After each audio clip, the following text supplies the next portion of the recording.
Okay, blessings to everyone. Again, my sincere apologies for signing on late. Um, on this snowy day, we like to bring someone before us that is a covenant and partner, and that's the night ministry.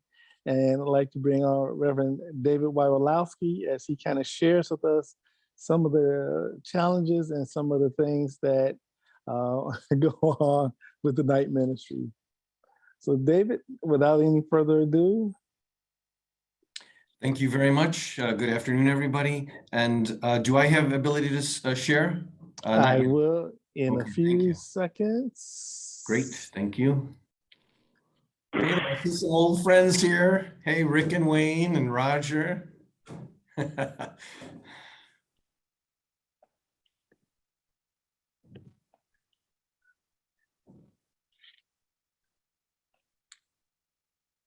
Okay, David. Wonderful. Just want to say hello to Pastor Peg. Hi.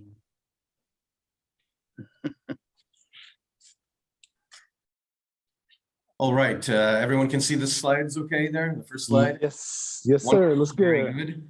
Okay, so the agenda is going to be that I'm going to give a quick overview of who I am and how I got involved with the night ministry and what is the night ministry and our programs and the outreach that we do, and then let you know about some of the volunteering opportunities that we have. Also, right now with the winter season coming upon us, there's some special volunteering opportunities and things that are needed for those who are out on the streets to help keep them warm. And then some Q&A at the end. So keep track of your questions throughout.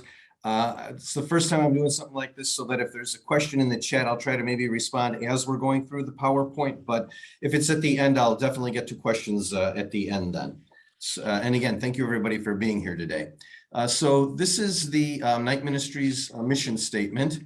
The Night Ministry is a Chicago-based organization whose mission is to provide human connection, housing support, and healthcare to those who are unhoused or experiencing poverty.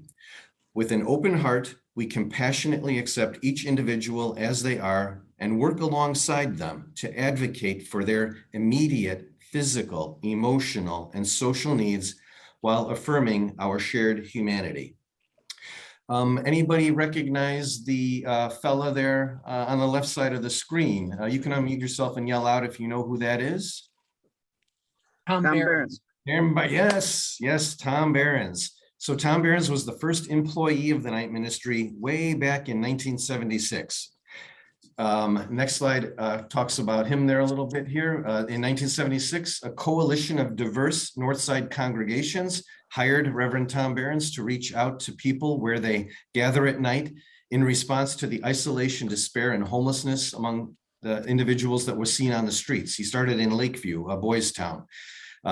For many years, that's how where the night ministry was mainly located. And his office was mainly there working out of the trunk of his car, as it states there. But yeah, Tom, for the first 10 years of the night ministry's history, was the only employee. Now, about me, here's a wild, troubled youth. No, I'm just joking. I was neither wild or troubled.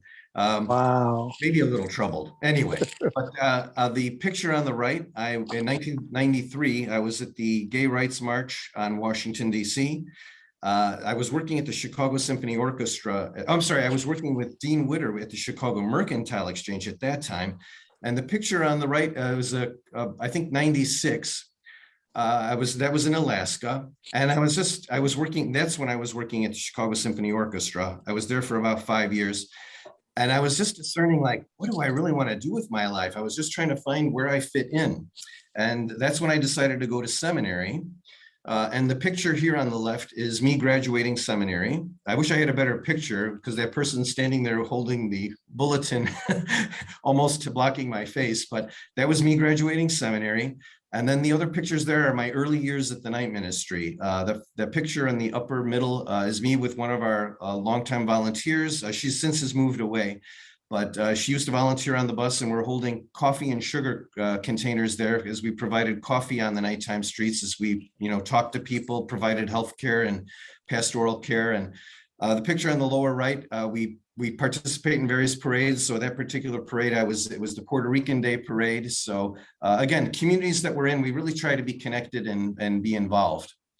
So I worked for the first 8 years or so at the night ministry as an outreach minister from our health outreach bus. Then our testing program grew. So I was our HIV STD testing coordinator for a number of years. So that's a picture of me on the left there. Then I became the director of the program now. September 1st, I celebrated 8 years as the director of the health outreach program. And one of the things that we got started when I began as director was doing outreach to tent encampments around Chicago. So that's me in the early days when we were first starting our outreach to tent encampments in the area. So you can see my progression from when I was a youngster working here to now an old guy, now director of the program. And I see my main role now is supporting our team doing the outreach. Just supporting them because it's difficult work going out there, seeing the trauma that people are living in and day out to do this work. So I feel it's very important to support my team members who are out there doing this work. And I am now here in August. I am here 24 years. So I've had quite a long, nice run here at the night ministry doing this important work. And as we're talking about, I'm going to be talking about the night ministry today, obviously, but I just wanted you to keep in mind that wherever, whenever mission work is near your church, get connected, be involved. Think about the importance of mission for your church. What are your church's values in living out your Christian faith at your location, wherever you might be? If you happen to be connected with us in Chicago, that's great. And so this might be an overview for some of you. This might be new for some of you. So our current outreach involves our health outreach bus, which has been out since different versions of the bus have been out since the late 1980s. We have a street medicine van that goes out to visit various tent encampments around the Chicagoland area. We've also begun CTA outreach. We're out at the end of the blue line and red line twice a week, providing care from 8 at night to midnight to people who are riding the train who are homeless.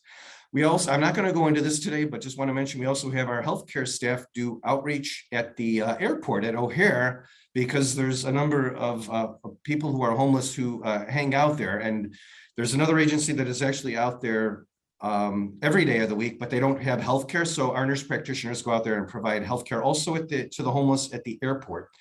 And we also have shelters for youth. We have several shelter programs for youth. This is one of our shelter programs, the Crib. So this is housing young people who would otherwise be homeless. We try to provide them, again, with a nice bed, with meals each day. Another thing that we have them do is chores, again, just to teach them responsibility. And as we help get them into their own permanent established place, because we're only temporary shelter, that they learn skills that they can, get by on their own as they get into their own places, wherever we might be able to get them connected. If you have any young people who are homeless that you are that run across or ring your doorbell asking for help at the church, our website has these options for people about how to get housed. So you just go to the website, click on these various things. There's numbers to call.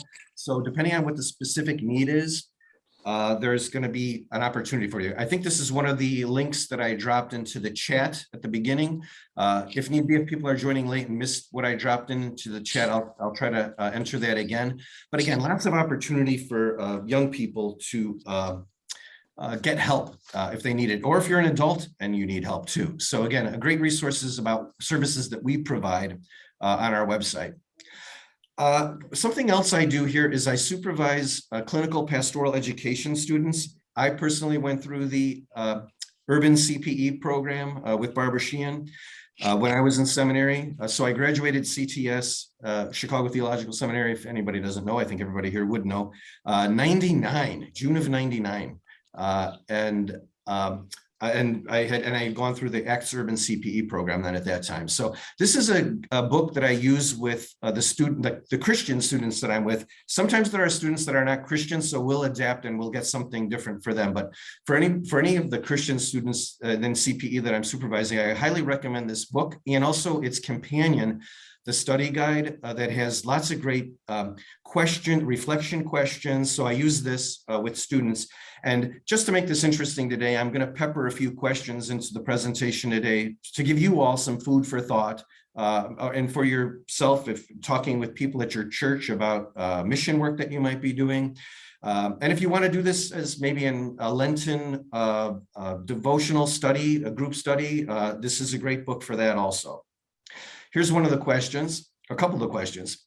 There are a number of reasons why offering hospitality to strangers can be difficult. Why is it sometimes also difficult to offer hospitality to family, friends, and acquaintances? So again, just something to get people thinking about hospitality and what that means. We can minister in many different ways to people in need. Often, those of us with resources can write a check to a charitable organization. Christian hospitality demands much more of us. What does it involve? So again, we're not going to answer these now, but I just want to give that some food for thought for yourself as we're going through these slides. So in all of our various outreach sites, we provide these services. So number one, outreach services. What does this include? It includes passing out food, water, hygiene items. It's the pastoral care that we provide also. It's part of our outreach services. Any basic needs that people have. In our street medicine program, it's also providing tents and sleeping bags for people. So outreach services is one of the important parts of all of our services that we provide. The next is case management. Sometimes people have lost their IDs and they need to get their ID back again. Our case managers will help them with that. They'll help them with getting housing, employment opportunities, a whole variety of things that our case managers help people with. So again, another important key piece of what we do to try to help support people and help them onto a better path and to be in a better place. And one last part of what we do is the medical care. So we have nurse practitioners who can basically function pretty much as doctors. We also do have some volunteer doctors, but our nurse practitioners can prescribe. So again, our nurse practitioners are at all of our sites providing free medical care for people. So all of those services are at all of our different programs that we do. So the first program I'm going to just address here, which is the first program that I was personally involved with, is our bus program, our health outreach bus program. So the front part of the bus, there's behind the driver's seat and passenger seat, there's like an office area there. There's a bench where people can sit, a desk where the case management can happen, or if we're doing a rapid HIV test with somebody, that would happen in the front of the bus there. So again, a little bit of an office in the front part of the bus. The middle part of the bus is where we offer our hospitality. So we have coffee every night, lemonade in the summer months, hot cocoa in the winter months. So again, just any type of hospitality that we have is the middle part of the bus. For food groups that are serving food, we'll set up tables outside the bus on the sidewalk for them to serve their food.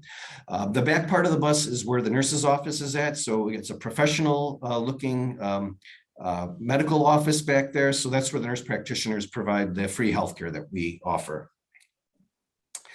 Also, here's some pictures of just our staff at work. I just want to throw out here now too, that something else we do, because we want to know what our clients' needs are. We do an annual survey every year of with our clients. How do they like our services? Are the services that we're providing, is that enough for them? We also provide health campaigns. Again, just anything that clients might need, our staff will want to try to provide. Give you one quick example of something we learned from the surveys.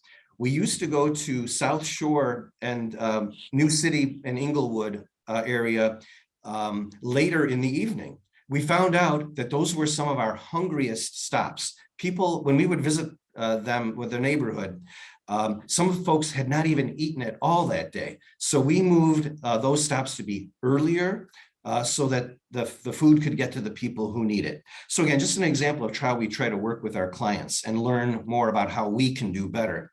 I want to point out our staff person on the picture on the right, who's handing out a couple of bags of lunch bags there. That is Sylvester. And just at the end of August, he was actually awarded Driver of the Year from the Mobile Health Association. It's a national organization of people who are on the streets doing mobile health.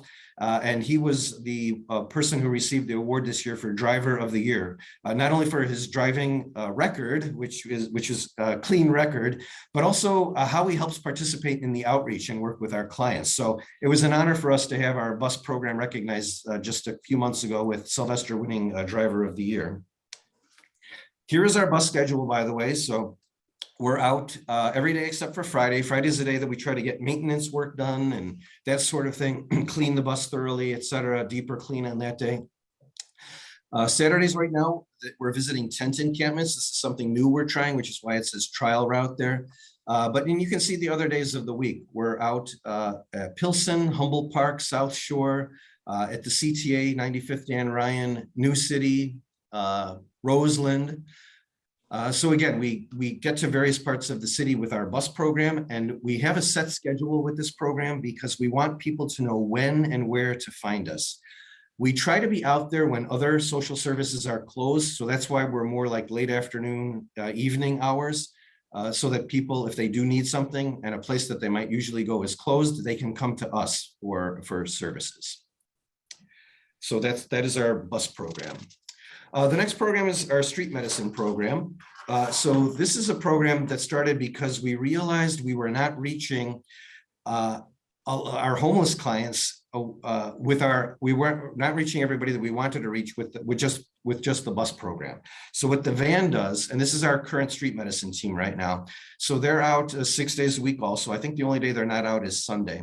That's a program that visits the tent encampment and again provides all those services. Healthcare, case management, the basic needs that we try to provide. Again, if you can unmute yourself, anybody recognize who that famous person is on the right, on the screen on the right? The picture on the right? He happened to be walking by as our street medicine team was doing outreach in downtown Chicago. That is Dick Durbin. Dick Durbin. Yep. Durbin, yeah. Somebody guess? Dick Durbin, yeah. Yes, that's right, Wayne. Yes. Yep, Dick Durbin. And Dick Durbin has been a great supporter of the night ministry over the years. And it was in the news a lot. You heard about it, the infrastructure bill that they were trying for so long to push through. And finally, a bit ago, it finally went through. If you did not know, part of the infrastructure bill included a new health outreach bus for the night ministry. So that bus is being built now, and we're going to be getting that particular bus in the spring. We actually have another new bus on order that's going to be arriving within the next month or so. So you might be seeing about that in our social media. But again, Dick Durbin is an important connection to help support with the work that we're doing. Again, all the places we go with the street medicine program, we do the work right out there. On the right is one of our volunteer doctors. That's Dr. Aaron Brinkman doing healthcare right out on the street. We go to the people underneath the viaducts, the tent encampments. So it's rough work. It can be, again, really traumatic to see all of what people are going through. But again, we have an awesome team that gets out there to help people. Again, throw out a couple of questions here for you to reflect on. Why should we welcome strangers? And is it only for their sakes? Something to think about. What do we get out of doing this type of outreach and work and mission? Then the next question here, again, something interesting to think about, because it's people have described the time when people are gathering at our van or our bus as kind of a communion moment, when they're kind of a breaking bread moment, when we're giving a sandwich. Again, I don't mean to be disrespectful for what the Eucharist means, but again, I just want to present what people's experience are. It's a very moving experience to give somebody a sandwich who's hungry. So again, just something to talk about. Discuss your understandings of the Lord's Supper and the Eucharist, and how does your understanding change when hospitality is emphasized. So just things for you to think about and wrestle with for your own personal selves and at your churches. So Again, more pictures here of our student residents and staff providing medical care in outreach. I just want to throw out at this point, it's really important for us that we provide training for our staff and support for our staff. So we do various trainings throughout the year for trauma-informed approaches to our work, mental health first aid, motivational interviewing. There's a whole variety of different things that we offer our staff and volunteers during the year. Again, just to help them be stronger when they are out there doing this rough work, being outside helping people. Again, more pictures here. On the left, we're under Lower Wacker, and you can see there's traffic on both sides of this median right here where this person's staying. I've been down there too, and this forest area on the right was actually just west of the Loop area, not far from downtown. So again, some of these places are places we know about, but sometimes people are really hidden and we don't always see them. During the polar vortex that happened, so when was this? Is the date on this? 2019, before the pandemic. Remember those days? So this was January of 2019. We made the front page of the Chicago Sun-Times because we made a really big push to go out before the polar vortex was hitting to warn people to get inside. And because we're already connected and we know where people are kind of hiding out, we go to them and let them know that, you know, cold weather is coming, and try to prepare them for the cold weather with extra blankets if they insist on staying outside. And believe it or not, we had people who insisted on staying outside. So we just made sure they were extra with blankets and anything else they needed to keep warm. But we did try to get a number of people out of the cold. So again, just an important thing that happens when the weather gets really, really cold. I can't do this presentation without addressing what we did during COVID. Our services did not stop. Amazingly, during COVID, we rallied together as a agency and just said, this is why we exist, especially for times like this. People who are living outside really need us right now. And the youth shelters that we have could not close. So again, just an important time to really pull together, protect everybody as best as possible. On the left, we got vaccines. So we were giving the COVID vaccine out. Again, just talking with people about how to be safe and protect themselves. So again, we provided masks, a lot of PPE for our clients. Some of the places we go are areas where they're underserviced with stores, medical, everything else. So it was important for us, for those disadvantaged neighborhoods that we visited, to provide masks, hand sanitizer, anything else to help protect people. So we passed out a lot of those things, and just thought this was a great picture to include in this presentation also about one of our clients who was living outside. Our CTA outreach began before the pandemic, but it was really great that we were in place when the pandemic hit. It began because on our staff, we have what's called a peer advocate. That's somebody with lived experience, somebody who actually has had time in living outside, who's now stable, and we have them on our staff because they really help the people that we're dealing with on the street to feel connected to our team and us trying to help them. And it helps build that trust too. So our peer advocate came in and said, his name was Keith. He's since unfortunately passed away. We have another peer advocate now, but Keith had come into my office and he said, Dave, he said, can we do outreach on the CTA? There's a lot of homeless riders on the CTA. And I said, Keith, that sounds like a great idea. We should explore that. And so we did begin exploring that. And so we began, this was before the pandemic. Well, I'm sorry, this is now after the pandemic started, but we began doing the outreach on the trains just before the pandemic started. So when the pandemic hit, we were able to continue what we were doing, which is visit with, so most people were staying at home during the lockdown. But so who was on the trains during the lockdown? Homeless riders. So we were providing sandwiches, screenings. We were doing COVID screenings on staff. And one particular picture, this one I would like to highlight. The Chicago Tribune had came out with us and did a story on us doing the outreach. And at the end of the year of 2020, the Tribune selected this picture to be one of the top 10 photos of the year from the Chicago Tribune. And it was, again, one of our nurse practitioners who happened to be out doing this work in the very draining early days of the pandemic. And the whole pandemic's been draining, but anyway, but just wanted to share that also. Then the city saw the story in the Tribune, and they actually connected with us then to say, hey, how would you like to do something more permanent and more established with us?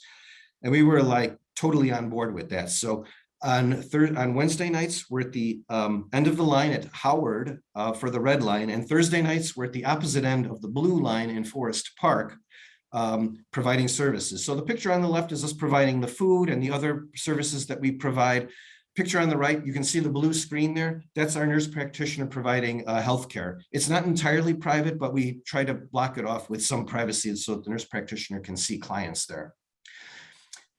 So again, there's our food table, and there's us parking at Forest Park, and we bring all of our supplies inside and set up and do that every week. We go out and do that.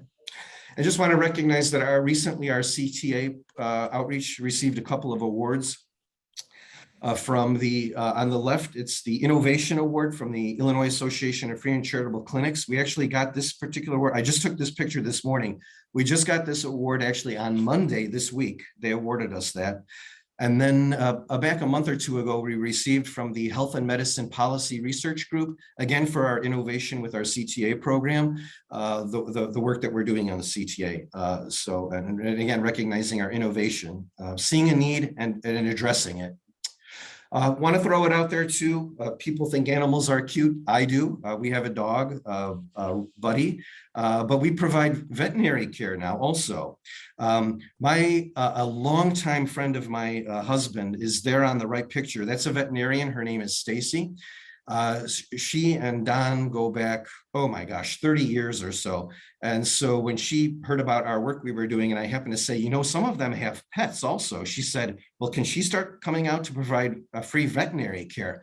And then it grew. And then the picture on the left is some veterinary residents and also some veterinarians. The woman on the left is a veterinarian. The two on the right of her are residents. But again, we have every month we have free veterinary care at either our street medicine sites or our bus sites. So again, just another important service we can provide, because for our clients, their pets are so important to them. So I'm really glad that we can include this as part of the outreach that we do. Now, I want to offer to all of you, if any of this is interesting to you to get involved with, just want to talk about volunteering opportunities. Again, if you see the different links I dropped in the chat, some of those are to different volunteering opportunities I have. Your church can make sandwiches, lunch bags, you know, with a sandwich in there, a piece of fruit, a little bag of cookies.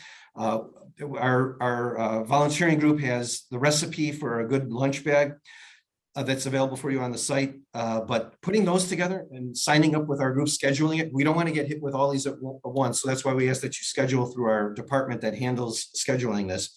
But food is always needed on the street. And of course, with our budget, we can't be buying food every night. So we really rely on sandwiches being made. You can either drop bag lunches off here, or if your group would like to have a more personal experience, now that we're kind of getting out of the pandemic, although of course the pandemic is still going on, you can actually serve at the bus again. So that's an opportunity for you too, or at our crib shelter, which actually the building I'm in right now, it's on the first floor here. I'm on the third floor. The crib is on the first floor here. You can breakfast or dinner. Your group can serve food at one of our youth programs. So again, lots of different opportunities. On our website, you know, it lists these various opportunities, the individual direct service, the group direct service. If you have individuals that are interested, they can come out and volunteer on our health outreach bus or at one of our youth shelters, depending on what your need is or desire is to help volunteering. Lots of volunteering opportunities there. With the holidays coming up, we are now set with holiday stockings. But I was told just a short while ago, the main emphasis for our need for the holidays now, although it's not, you know, it's something that people would rather put a stocking together, but we already have enough stockings. But what we do have a shortage of is gift cards for our clients, for the young people and other adults. that we see. So we got $5 cards for McDonald's, Subway, Burger King, Starbucks, Dunkin' Donuts, any of those where our clients can get food. They might need to buy other things. So CVS, Walgreens are always helpful too. Target or Walmart. That's used for a variety of things for our young people. If we get somebody who's getting their own apartment for the first time and we need to help them buy some things for their new apartment, those gift cards would be used for something like that, those $25 Target or Walmart cards. So again, gift cards are our biggest needs right now. And also, this is our person who handles this just gave me this a short while ago. This is also going to be on our website. Winter care kits, a great thing as an activity as we're approaching the holidays for a church to ask for donations and put these together. But in a gallon-sized Ziploc bag to put together a winter hat, thermal socks, adult-sized gloves, hand and toe warmers. Bath wipes are a big need for the homeless on the street. Lip balm, Vaseline and or lotion. So again, if those things could be gathered and put into Ziploc bags and then just delivered to our office, that would be really great. So this is a huge need right now as we're getting into the colder weather for people. I'll tell you what, I don't have time for more questions, but again, I just refer you back to those books about making room, about what is hospitality in our Christian tradition, exploring the history of that and what does it mean for us today. You know what, I'm just going to read the one in the middle because I always like, our work is so stressful that when we can have moments for a little humor, I do like to have that. So a sense of humor is essential to sustaining hospitality. It is especially important to be able to laugh at ourselves. Share humorous stories concerning hospitality where the last laugh was on you. So again, try to have fun too with all of this too, because it can be really heavy. And so, but there can be joy in doing this work also. Okay. Hopefully I was within my time, Terrell, and questions and answers. I'll open it up for questions and answers right now. And the last slide is just my info there. We also have a YouTube channel where you can see more videos about the night ministry if you're interested. And then I'll stop sharing. And my email, very easy, just david@thenightministry.org. But let's open it up for questions. Maybe I'll ask you all a question first too. Anybody here actually go through the Urban CPE program or have done volunteering at the night ministry before? This is Monica from the Congregational Church of Park Manor. Our church has volunteered to serve dinner at the South Shore site. We serve spaghetti with meat sauce and garlic bread and dessert, and it was great. That's wonderful to hear. Thank you for sharing that, Monica. Anyone else? And questions too are welcome now. In fact, I should look at the chat where any questions dropped there yet, but someone asked about the title of the book. Yes, it's called Making Room. Let me make sure I get the title correct here. Boom, here we go. Making Room, Recovering Hospitality as a Christian Tradition. Christine Pohl, P-O-H-L, is the author.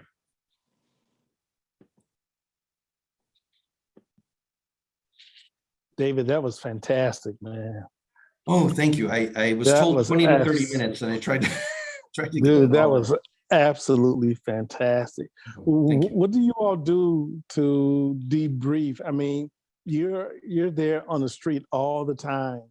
You're there in the midst of people, you know, at the absolute worst. And that type of ministry really kind of wears on you. And so what are some of the things that you and your staff do to really find a way to kind of debrief? And that's a great question, and thank you for bringing it up. I addressed earlier how we try to support them with training, but another thing that happens with each of our teams is as they are driving from our office to the site, everyone catches each other up with like where they're going and who they expect to see. They'll say, you know, oh, X client, you know, this is the latest of what's going on with them. So they get caught up with each other about it. And then after they visit there, that's when some of the debriefing happens. So everybody checks in with each other in the vehicle as they're driving back to the office or between stops, if there's a couple of stops going on there. And everyone talks about how they're doing. So we strongly encourage that always when they're driving back, that they take that time for debriefing, especially if a volunteer is out. Sometimes volunteers are out once, sometimes maybe twice a month. The debriefing is very important for our volunteers, also for staff volunteers. And if it's okay that I mention it here, there have been staff that have been asking for something a little bit more, to have a chance to debrief monthly as a group. And so that's when myself and a couple of the other supervisors are not part of this meeting, but the wonderful Reverend Terrell Murph leads actually the home outreach department, my department, in debriefing time each month. Again, just a place that they can bring the stuff that's going on to a safe place where they can talk about it and debrief. But we try to encourage it on a daily basis, and then on a monthly basis, they have a professional like Terrell to work with and talk with. So, yeah. Thank you, David. Sure, you're welcome. Yeah. So, yeah, since graduating seminary and being ordained into this ministry, this has been my ministry since I graduated seminary. So it's been, I think the most important part of my life. I was just telling somebody earlier that this work has been the most meaningful work of my life, and I'll just always be thankful for that. And the reason, by the way, I'll just mention this, that I was reflecting on my time here is because we have another very long time employee who's leaving this week. You might, if people are on our Facebook page, if you are not, please go ahead and like the Night Ministry Facebook page to see everything that we're doing and keep up with us. But our president and CEO of over 20 years, Paul Hammond, has resigned, and he's he's still young yet. He's my age, 57. So he wants to he'll be doing something else for his life too. Plus he wanted some new energy to be at the Night Ministry, to lead. So we have an interim right now. That's somebody who's our senior VP right now, Erin Ryan. She'll be leading us through the next few months while the board of directors of the Night Ministry searches for a new CEO and president. But yeah, this is a big change for us, but we're a solid organization, or we're focused on our mission, so we don't plan on anything changing during this time. Wow, congratulations. Thank you, D'Angelo, for sharing that about providing the SAC meals to the South Shore community. Wonderful. Very good. Thank you for sharing that. Other questions? You can either unmute yourself or type a question into the chat. David, Roger here. Hey, Roger. How you doing? Good. By the way, I don't mean to cut you off, but Roger was one of the interns here. I worked with you while you did an internship here. Go ahead. Some of the most influential months of ministry that I ever, and the impact is permanent. You never forget the experiences that you have on the street. I'm very intrigued by the growth that I saw and see in the outreach, the spread of your outreach. How do you go about deciding when you can step forward into a new dimension or add it to what you're doing? That is a great question, Roger. We're actually going to be formalizing that process more here, because in the past, we've kind of just been doing it. When I took over as director from Mark, who you know also, the bus was only out 4 days a week. That's all we were doing at the time. So we just figured out, like, okay, we have enough staff. Can we start going out a fifth and sixth night? And so, but we did want 1 day off so that we could take care of the bus. So again, we just kind of assessed what we could do and what we couldn't do. When we learned about what street medicine was, and we realized that could be a really good fit for us, what we began with was who's available this week. So I would just recruit whoever was willing to go out. I would usually try to get a nurse practitioner, one of our case managers, and sometimes it would just be me. And we would go out. We would just start visiting tent encampments to learn where they're at, what were people's needs. And because that was kind of piloting it, kind of testing it. And so we was just using existing staff to answer your question. And then our development department raised some funds so that we got a part-time staff hired. And that was the real pilot, because they were out 3-4 days a week. And we document a lot of stuff. Data is very important here. We have an electronic health record that I didn't mention this earlier, but even the pastoral care that we do gets recorded in our electronic health record now. So we capture as much information as we can to report on the work we're doing. Even the ministry portion here is very important to us. Offering prayer with people when they request it, and just discuss all that pastoral care, discussing grief and other things that people are experiencing. We document all that along with our healthcare. And then the program continued to be successful and grow. So now we actually have a full-time street medicine program.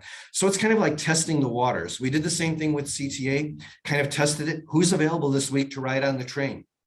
And then we got some funding again from the city because they were interested in us making it a permanent, more established program with us working on the CTA. So again, it starts off small with just like, hey, who's available? Let's test this out. We've tried things in the past. I'm trying to think of something now, but not everything sticks. So I'm talking about the ones that have been successful, but we are willing to try things. And I thought of a quick example. Sometimes the bus will go to a new neighborhood. It turns out it may not be a good fit. So we might change the stop then. That's the great thing about the bus is that it's mobile. So it's not a brick and mortar clinic, which would be much more difficult to move. So we can move the bus. So sometimes if it's not a fit, we try to find a new place that is a fit. We recently added Roseland. Very successful. Our outreach right now in Roseland is really fantastic. So we're really glad to be connected with the neighborhood down there. Thank you for asking that question, Roger. I've got a follow-up too. Sure. One of the things I recall in my experiences was occasionally the local police department, the precinct, would invite us to move and not stay where we were. Has that changed some? Yeah. Yes. Thank you for asking that question. We actually have a community, and what's their title now? Oh my gosh, we have a new department here, community engagement or strategic services. So we actually have people now that reach out ahead of time. So before we started bringing the bus to Roseland, those couple of folks there reached out to the alder person, the police department, just to, again, build those relationships and talk with businesses nearby where we were planning on parking the bus. So again, getting connected with the community there is also very important. So so the police are aware that we're there too. At some of our stops too, as I'm thinking, especially, again, safety is number one for us in everything that we do, but we do have a stop that's by the border of New City and Inglewood. The police very frequently drive by, just give a wave, check up on us. We, give a wave back that we're okay. So again, the question didn't come up here today, but frequently I'm asked, well, what about your safety? What about your safety when you're out there? Well, I have to say people are, number one, are very respectful that we're there to try to offer service. It's kind of a sanctuary around the bus when we're there. People are very respectful that we're there to try to help the community. But again, still safety is on people's minds. So we do say that safety is the number one concern for our staff and for our clients also, that we want to be careful. So, but again, so that is a bit of a relationship with the police then that they'll drive by. Yeah. Any more questions there? I see a hand being raised by Rick. Yeah. Thanks, David. Great presentation. We've always loved the night ministry. We've supported it for decades. One of the questions that I have is that it feels like it's gone from a lot of really close local support and individual families and congregations to being larger funders from like the government and possible corporations or associations. What's your view of that? And is that changing the types of things that you might offer to people who are out there? Okay, if I understood you correctly, it's mainly about our sources of funding. Yeah. Yeah. So and how that's changed over time. Yeah, it was kind of always there. It's just that it's grown more. Because I remember even in my early days at the night ministry, I said that I would say that we depend on city, state, and federal support. So that's kind of always been a part of what we do. And the main reason for that is not necessarily the outreach that I'm overseeing, but it's our youth shelters.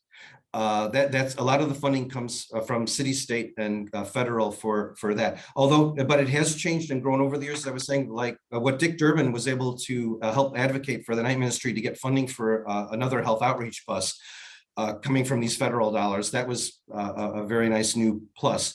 So I think another thing that we've emphasized over the years, this is a really great question, Rick. I haven't thought about this much, but we've been emphasizing our relationships more.